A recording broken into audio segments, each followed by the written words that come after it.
इस वीडियो में हम श्रीमद् भगवद गीता के 6ठे अध्याय ध्यान योग का सारांश समझेंगे।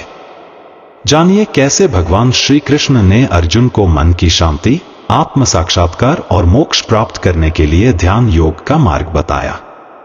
यह अध्याय हमें सिखाता है कि संयमित जीवन शैली और ध्यान के अभ्यास से हम अपने मन को नियंत्रित कर सकते हैं और परम शांति की अनुभूति कर सकते हैं। अध्याय 6 श्रीमद् भगवद गीता का शीर्षक ध्यान योग है।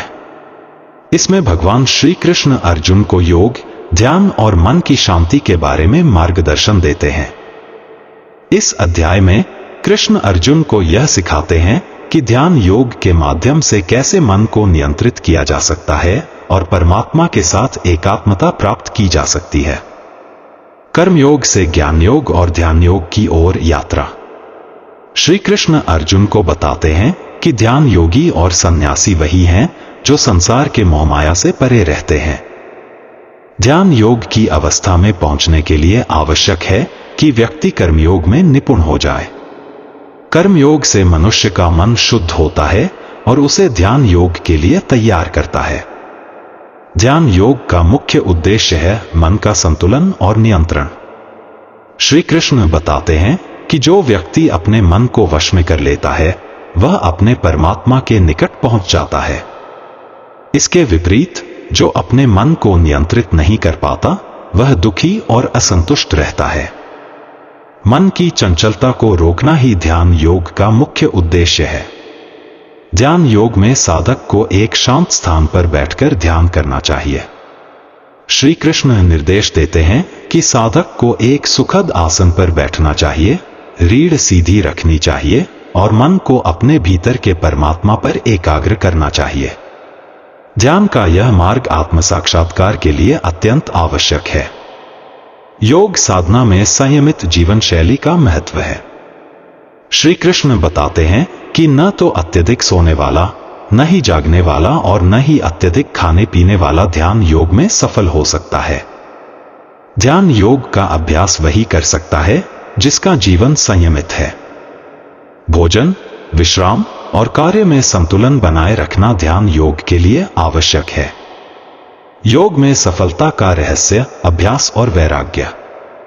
ध्यान योग की सफलता अभ्यास और वैराग्य में निहित है। नियमित अभ्यास और सांसारिक विषयों से वैराग्य रखने पर ही साधक अपने मन को वश में कर पाता है। अभ्यास का तात्पर्य है रोज ध्यान करना और वैराग्य का मतलब है मन को सांसारिक भोगों से दूर रखना। आत्मा का साक्षात्कार और परमात्मा से एकता।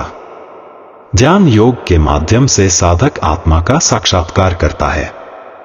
आत्मा का साक्षात्कार होने पर साधक परमात्मा से एकता का अनुभव करता है।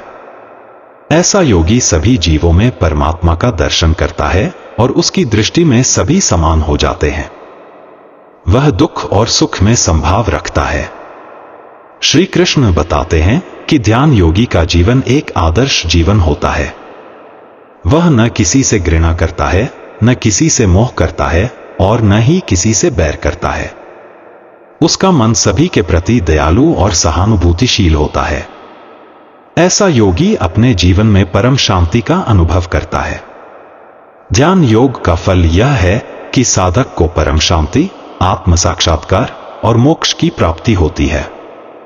उसे जन्म और मृत्यु के चक्र से मुक्ति मिलती है और वह परमात्मा में लीन हो जाता है। ध्यान योगी संसार के सभी दुखों से मुक्त हो जाता है और आनंद का अनुभव करता है। अर्जुन श्री कृष्ण से पूछते हैं कि जो व्यक्ति ध्यान योग का अभ्यास करते हुए सफल नहीं हो पाता उसका क्या होता है। भगवान श्री कृष्ण समझाते हैं कि ऐसा साधक अगले जन्म में योग में अधिक उन्नत अवस्था में जन्म लेता है और पुनः अभ्यास करने पर मोक्ष प्राप्त कर सकता है। अध्याय के अंत में श्री कृष्ण बताते हैं कि सभी योगियों में वह व्यक्ति श्रेष्ठ है जो प्रेम और श्रद्धा के साथ भगवान का ध्यान करता है। ऐसा व्यक्ति न केवल स्वयं को बल्कि समाज को भी सही दिशा में प्रेरित करता है। ध्यान योग का अभ्यास करने से व्यक्ति अपने मन को नियंत्रित कर सकता है, आत्म साक्षात्कार कर सकता है और परम शांति को प्राप्त कर सकता है। संयमित जीवन शैली, अभ्यास और वैराग्य ध्यान योग में सफलता के प्रमुख तत्व हैं।